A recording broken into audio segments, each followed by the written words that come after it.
como te decía, tenemos un chico al borde y él es uno de los nuevos rostros más destacados de la comunicación y el entretenimiento dominicano.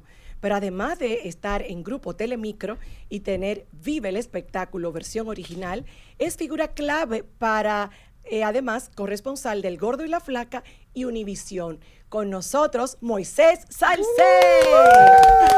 Hola, hola. ¿Me faltó algo, amigo? Bueno, dijiste lo principal, que es lo importante. Además, estoy muy feliz con la invitación, con toda la audiencia de MAP Radio. Y nos debíamos esto hace ya un tiempecito, pero por agendas no había sido posible. Y estoy sumamente feliz de conectar con esa audiencia de alto valor. Qué lindo. Moisés, ¿tú recuerdas cuando tú fuiste la primera vez a Mujeres al Borde Radio, pero hace varias temporadas? Sí, tú comenzando hace más de 7 años. Tú estabas medio comenzando aquí. Sí. Literalmente en República Dominicana, en ese momento, la gente veía mis trabajos en Univisión, pero no sabían quién era yo. Increíble. Entonces la popularidad me la da Telemicro. Porque pasa muchísimo que lo que uno quisiera que se haga viral y que la gente reconozca, no necesariamente es lo que más se viraliza. Y viceversa, lo que tú entiendes a lo mejor que lo haces así de cosas, como de, tal vez eso no se va a ir tan viral o no va a ser tan... Es más, me atrevo a decir que esta es la época en que las estupideces se hacen más fácil viral. Uy. Como que hay cosas tan tontas que tú dices, y eso se está viral, o sea, hasta un bailecito. Es así. Cualquiera. Y no está mal porque las audiencias no se cuestionan. Las audiencias son las audiencias. Y es un producto que tú le brindas a la audiencia y ellos consumen ese producto. Pero pienso que todo es como por temporada. Ahora estamos en esa temporada y hay que saber cómo lidiar y manejar las olas, surfear. Claro, y ser auténtico, vivir el contenido que tú subes y hacer cosas que realmente resuenen contigo. Sí. Y así tu público te va a encontrar y te va a disfrutar. Tú iniciaste en tu carrera de periodismo, has logrado muchísimas cosas. Te hemos visto, como bien dijo Ingrid, en escenarios internacionales. Pero ¿qué ha sido para Moisés Salcé de manera local llegar y hacer un nombre como el que tú has creado? Sumamente difícil porque de mi generación, si tú buscas, no hay muchos, de esa nueva generación que estemos haciendo medios de comunicación, que tengamos cierta estabilidad, que la gente sepa que no es algo de momento, no es un paginero que llegó a una plataforma a hacer farándula de lo que él entiende que sea farándula. Yo siempre he hecho una farándula con mucho respeto. Yo no paso líneas. Hay líneas que para mí son intocables, como la familia, como vulnerar esa dignidad del ser humano. Y yo pienso que lo más difícil ha sido, a través de los años, saber que aunque la tendencia quiera llevarme a un lado, estar apegado a mi esencia. Y yo creo que esa es la clave de todo el que se mantiene en el tiempo, ser coherente. Tú eres un periodista de opiniones firmes. Sí, muy. No tienes pelos en la lengua. Te hemos visto hacer declaraciones puntuales cuando no estás de acuerdo con algo. Entonces yo quiero saber, Moisés, ¿por qué? Sabemos que los dominicanos solemos ser, a pesar de que en otros mercados la farándula es aún más ácida, aquí la gente se ofende. Sí. ¿Qué te ha costado ser como tú eres? Lo que pasa es que aquí los famosos en general son malagradecidos. En general. Y lo digo porque cuando tú te pasas todo un año hablando bien de alguien, pocos se toman la molestia, se toman el detalle de enviar un mensaje. Gracias por valorar, gracias por ponderar mi trabajo. Pero el día que se viraliza una opinión que tú tal vez lo tomaste en un momento que no era el más cómodo para ti o entendiste que se debió tocar de otra manera o no te gustó literal lo que se dijo, pues ya tú tachas a ese comunicador porque no te favoreció su comentario. Entonces, esa parte yo pienso que hay que mejorarlo, porque en otros mercados, como tú dices, señores, en México, en España, ay, sí, son fuertes. Literal se mudan donde tú vives y te esperan fuera de tu casa para buscar noticias. Aquí estamos en pañales, porque aquí la farándula es mucho de amiguismo. Si tú eres mi amiguita, yo no te toco. Las famosas vacas sagradas. Vacas sagradas que al final se convirtieron en grupos y en bandos. Y eso sí ha sido, en ganados. En anillos. Eso sí ha sido perjudicial para todos los talentos, porque a quien perjudica eso de los bandos es al talento. Ya tú tienes que tener cuidado a qué actividad tú puedes ir, con qué grupos tú puedes compartir, qué fotografías tú puedes subir en tus redes sociales. Te dejan de invitar a lugares. Te dejan de invitar porque estés muy cercano a un grupo o muy alejado a un grupo. Entonces, esas son cosas hasta difíciles. Nominar, te dejan de nominar, o te dejan de hacer cosas. Te estigmatizan, claro. que es peor aún, que quieren quitarle valor a tu trabajo porque entienden que tú no formas parte de esa casta, de esa élite o de ese grupo que entienden que son merecedores de todo. Y eso, aquí en República Dominicana, sabemos que cada quien hace su trabajo, pero también hay mucha gente sobrevalorada. Ajá, claro. pero espérate, tú tienes una pregunta, pero yo tengo que aprovechar este momento. Cógele, Piña, dale. discúlpame. Moisés, ¿tú pudieras nombrar algunos talentos que tú sientes son sobrevalorados? Mira qué pasa. Si tú quieres. En otra época de mi vida, yo aquí me desplayo. Fuego. Pero hay que esas personas sobrevaloradas ya tienen esa sobrevaloración. Entonces, ¿para qué mencionarlas? Ah, bien. Ahí. Porque hay gente que Bájate bien, hay gente que no se merece simplemente la mención. Porque si ya el mercado los tiene sobrevalorados, ¿para qué tomar un espacio en el que la gente está conociendo un poquito más de mí para mencionarlos? Yo no creo que el titular de la entrevista sea Moisés menciona a los sobrevalorados del medio, sino... Ahí voy, espérate. Okay. Me gustó. Ahí voy. Bien, Moisés. Ya que hablas... Un aplauso a Moisés. Un aplauso a Moisés, que no quiso se manejó, responder. mi amor. Mírame, Dios Moisés, manda. precisamente por ahí va mi pregunta. No exactamente, pero te hago un preámbulo, pues. Sabemos que entraste a Los Foques. Es un espacio sumamente retador y difícil, porque todo lo que ahí se habla se vuelve noticia. Veo como aquí mismo, de una vez ya tú hablaste, de no quiero que se vea que mi entrevista el titular sea tal. ¿Cómo ha sido para ti montarte en un espacio tan competitivo, con esa presión mediática de que todo se hace viral, cómo la parte tuya emocional, cómo se ha visto involucrada, debe ser difícil? O para ti, tal vez tú me digas, no, para mí es un cacho. No, mira qué pasa. Precisamente una de las razones por la cual yo no muestro mi vida privada, mi intimidad, es porque cuando tú abres la puerta no hay forma de cerrarla.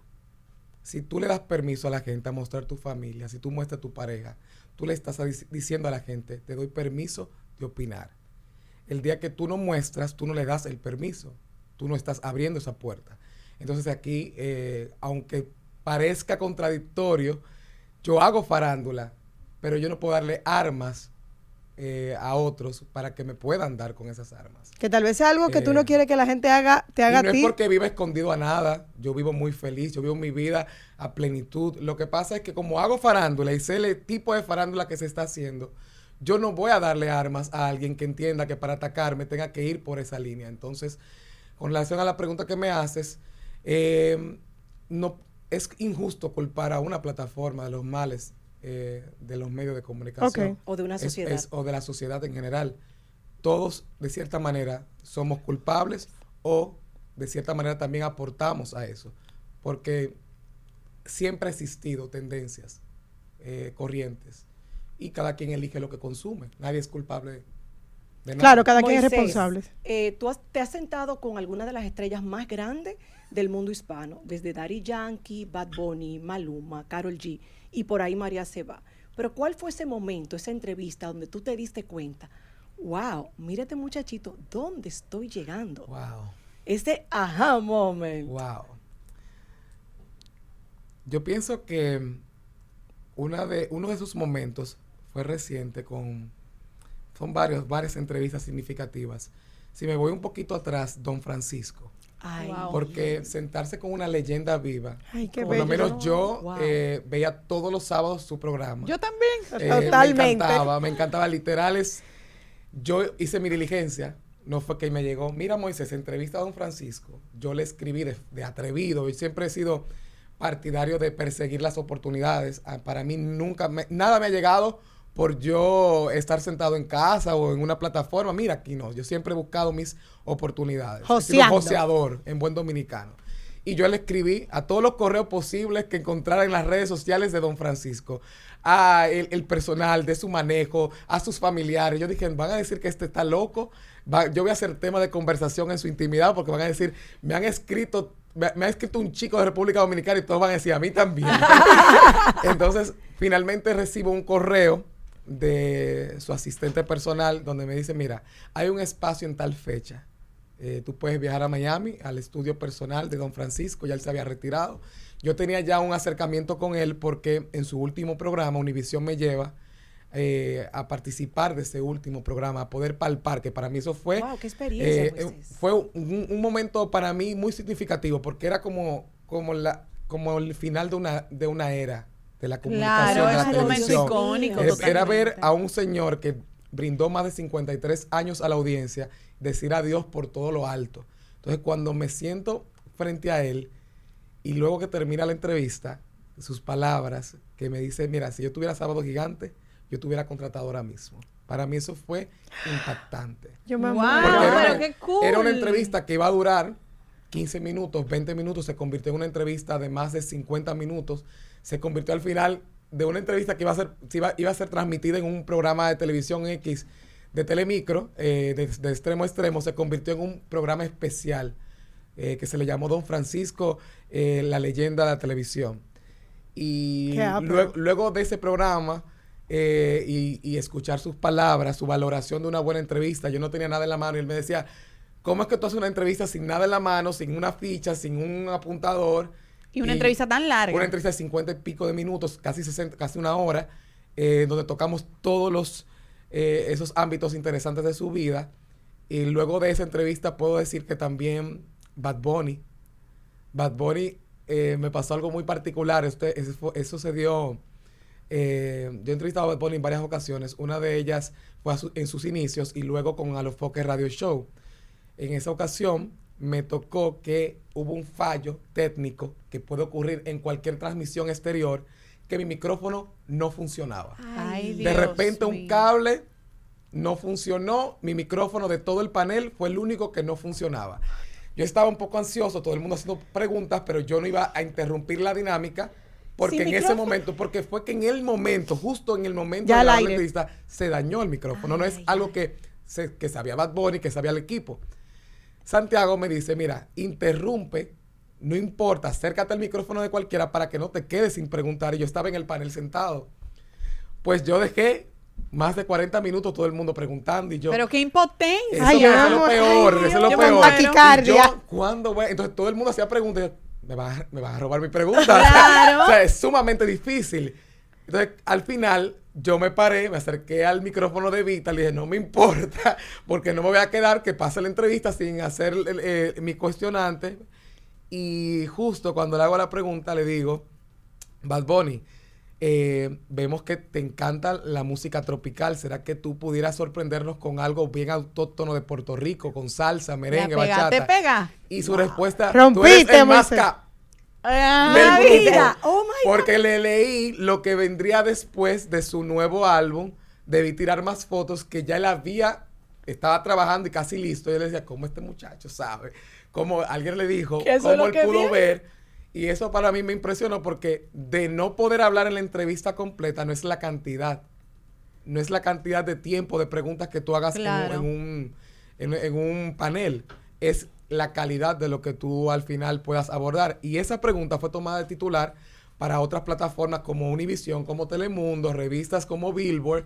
Y yo dije, wow, mi única pregunta que al final pude hacer, rompiste. me fue muy bien. Y finalmente otra entrevista significativa fue reciente con Emilio Estefan, que me pasó algo muy particular. Sí, gracias a Evelyn Betancourt, que me dio la oportunidad de ser de las pocas entrevistas en su reciente visita a Days to Shine aquí en República Dominicana.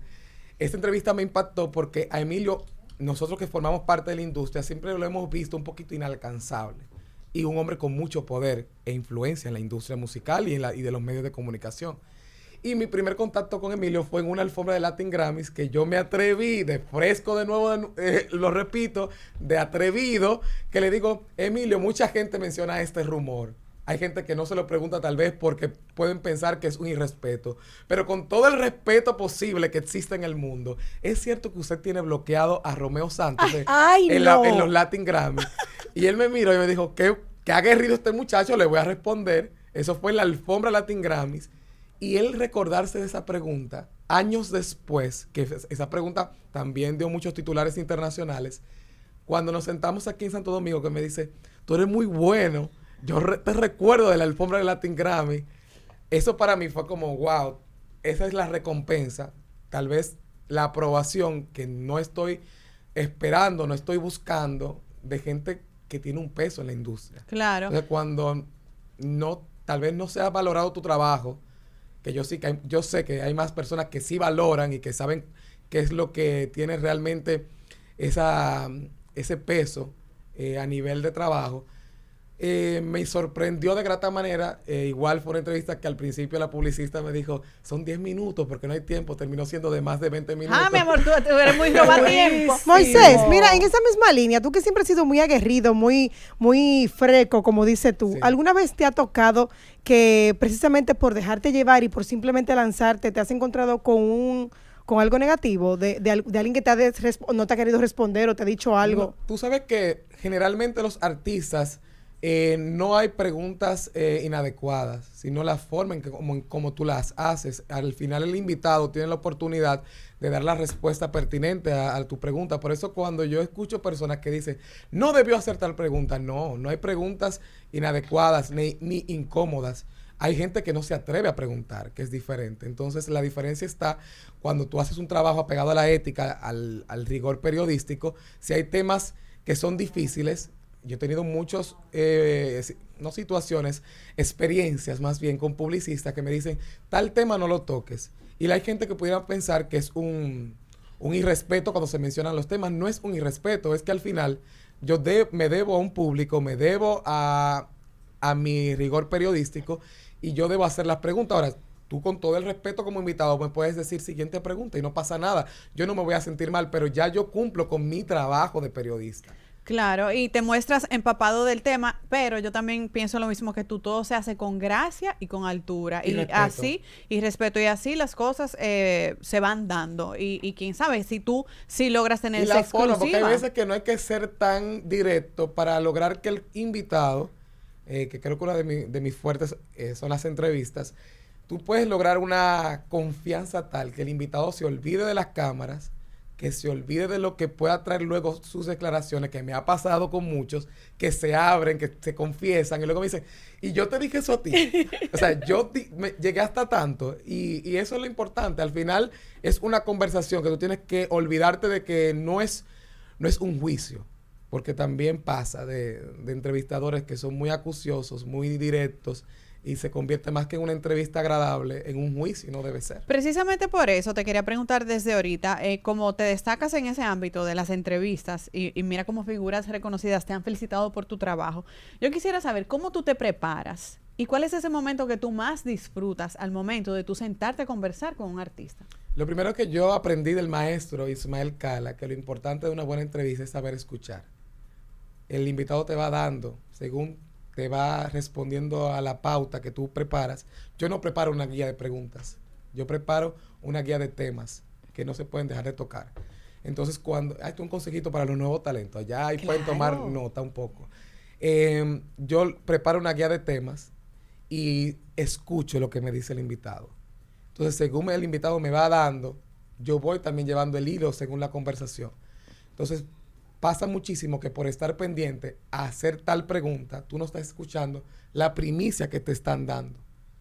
Y luego dices, pero mira, el invitado me estaba dando un detalle personal que no lo ha hablado en ningún lugar, pero por estar pendiente a la controversia del momento, no le hice la pregunta de rigor para poder profundizar en eso. Y creo que ahora pasa mucho de que estamos haciendo entrevistas como microondas, como para del momento. Y el valor de una buena entrevista es que pasen los años y tú puedas percibir la parte humana. Que al final es lo que la gente no ve fuera de los medios. Y revisitar esa entrevista. Sí. Mira, hablando de entrevista, que también es lo que más me gusta hacer y me identifico, ¿cuál fue esa entrevista que te marcó, no por la fama del invitado, sino por lo que te reveló a ti mismo emocionalmente? Tú sabes que más que la que yo he realizado, me impactó un trabajo que no fue una entrevista, sino más bien fue como un trabajo de investigación en mis inicios, en el que me di cuenta de tanta vulnerabilidad que hay en República Dominicana con relación a las necesidades. Muchas veces no apreciamos el valor que tiene esta herramienta. Que esta herramienta sea cualquierizado. Hemos entendido que esto lo debemos utilizar para beneficio personal, para lograr notoriedad, para hacernos viral. Y no sabemos que con esto podemos construir y destruir. Y debemos siempre recordar que uno de los pilares de la comunicación es ser voz de aquellos que no la tienen. Entonces, en ese trabajo de investigación que me marcó, me pude dar cuenta de primera mano de cuántas situaciones hay en República Dominicana, porque uno lee. La parte que no tiene como emoción es lo que tú ves en los periódicos, cifras, números, titulares fríos, pero cuando te toca palparlo, de tanta gente que no tiene acceso a buena educación, a salud, a dignidad como ser humano, de poder dormir en condiciones, tú sabes, dignas, de que pasan gobiernos y los problemas siguen siendo los mismos, que no hay voluntad política para remediar eso, que tú preguntas y puedes indagar que la mayoría de esos políticos tienen un seguro internacional y no se atienden en República Dominicana, y la mayoría de sus hijos tampoco asisten a escuelas públicas. Tú te das cuenta que no hay un interés de que un pueblo se eduque, de que un pueblo tenga acceso a buena salud, a esos servicios básicos. Entonces, cuando tú como periodista, como comunicador, te das cuenta del poder que podemos tener a través de esta herramienta, eso fue lo que a mí me marcó más, de saber que en algún momento yo voy a hacer ese crossover del entretenimiento, porque me interesa eso, de poder impactar socialmente a través de la comunicación, y sé que se dará en su momento. Estoy estudiando a través de internet ciencias políticas, estoy estudiando un poquito de esa cuota social que uno debe saber para poder hacer opinión pública y de temas de toma de decisión en el país, pero todo a su tiempo, porque creo que la comunicación debe ser en ese sentido, de impactar positivamente. Te felicito. Estamos con Moisés Salcé, un joven talento exitoso de la comunicación dominicana, sobre todo del complicado medio que él ha llevado con tanta gracia y elegancia como el entretenimiento. La gente ve el brillo, pero a veces no ve ni el cansancio, ni los tropiezos, ni las heridas que nos llevamos en el camino. ¿Cuál ha sido o qué ha sido lo más difícil de vivir en este camino al éxito? Que la gente precisamente eso, no ve el backstage. Ajá. La gente no ve, por ejemplo, cada cobertura internacional de alguna premiación, la gente se queda con la fotografía linda de redes, de la alfombra, de que está al lado de algún famoso, que está al lado de Bad Bunny, de Karol G, de Ozuna, de esos artistas tal vez para muchos inalcanzables. Pero no ven las largas jornadas de trabajo, de investigación, de no dormir las horas necesarias para poder descansar. Muchas veces se tilda y se señala al profesional por el corte viral que tal vez tú estás viendo, pero no ven detrás todo lo positivo, todo lo bonito que has hecho durante años. Eso es lo más difícil. Y yo creo que ahí es que se separan los niños de los hombres, como dicen, que a pesar de que quizás uno no reciba una valoración como uno desea en base al esfuerzo que uno da. Aquí se valora más el internacional. Sí. Aquí gente que no tiene... me voy a meter en un lío, no sé para qué yo... No, Moisés, porque ya es parte de estamos entrevistando, estamos que fluya lo que tenga que fluir. Hoy tú eres la estrella. Aquí. Sí, mira, lo que pasa es, y no es con mezquindad que lo digo, pero no estoy de acuerdo en gente que no ha hecho su fila a nivel nacional de que se le dé primero prioridad al de fuera que al local. No estoy de acuerdo. Porque ha pasado muchísimo con eventos... En todos los ámbitos, en teatro, cine, todo. Mucha importancia que a quienes le dan el protagónico, a quien le brindan el break para conducir, no son personas. Es más, hemos llegado al descaro de colocar gente que está inactiva. Bueno, cuando de fuera te llaman a ti, por ejemplo. Entonces, cuando unos premios HIT me llevan a Colombia para conducir su alfombra allá, teniendo tantos talentos de Colombia, de otras latitudes. Y no es un reclamo, porque también se puede escuchar que es como un desahogo personal. No es por mí, yo lo hago por toda una generación. ¿Cuándo vamos a abrir las puertas y a confiar en esa nueva generación? Porque no es que no están preparados, están preparados. Lo que pasa es que cómo van a saber que están preparados si no se les brinda la oportunidad. Claro que Hay sí. gente, y me encanta lo que dice don Jochi Santos, que ha dicho en reiteradas ocasiones, si es por mí, no me llamen. Bríndenle esa oportunidad a otros, que significaría muchísimo esa proyección. Claro. Entonces, por eso pasa que en muchas alfombras, cuando eligen a esos talentos, no ocurre nada, no pasa nada. En las alfombras internacionales, vean la tendencia. Univision tiene su Dream Team. ¿Y qué hace Univision? De vez en cuando va refrescando ese Dream Team. tiene la experiencia, tiene la trayectoria, pero no deja de tener también ese elemento novedoso, ese elemento fresco, ese nuevo talento. ¿Para qué? Para que conecte con esa nueva generación sin dejar a un lado a gente que, porque yo siempre voy a estar del lado de respetar trayectorias. No es que vamos a dejar en una esquinita, no, ya tú me serviste un tiempo, no te voy a ponderar para oportunidades importantes, no. La experiencia y la trayectoria son sumamente valorables, pero el balance. ¿Hace cuánto aquí la gente ha pedido ciertas figuras? Y no. ¿Para qué las nominen? ¿Para qué presenten categoría? ¿Para qué presenten alfombra? Y yo sé que hace unos años, y felicito a César Suárez y a Wanda Sánchez en su momento, ahora Maribel, que están a Croarte, que están intentando refrescar el premio. Pero qué difícil ha sido, porque ¿cuándo se va a tomar realmente la decisión final de decir, mira, soberano es también esto? Claro. Es trayectoria, pero también celebramos a ti. Por ejemplo, aquí hace mucho debió estar la categoría revelación en la comunicación, porque no estoy de acuerdo que un talento nuevo compita con leyendas como Milagros, no es Germán, justo. con Yadna, con Don Hochi. O sea, ellos deben tener su categoría, el seniority. Pero aquel talento que se revela, que tiene un gran año, muchas veces ni logra la categoría porque esos espacios, ¿a quién vas a mover? Es correcto. No, y también resaltar en eso que tú mencionas, que es el relevo del arte. Sin ese relevo, precisamente, el arte ya deja de existir. Muere. Estamos conversando con el talentosísimo Moisés Salcé. Vamos a una pausa y regresamos en esta conversación espectacular, conociendo más de este gran ser humano.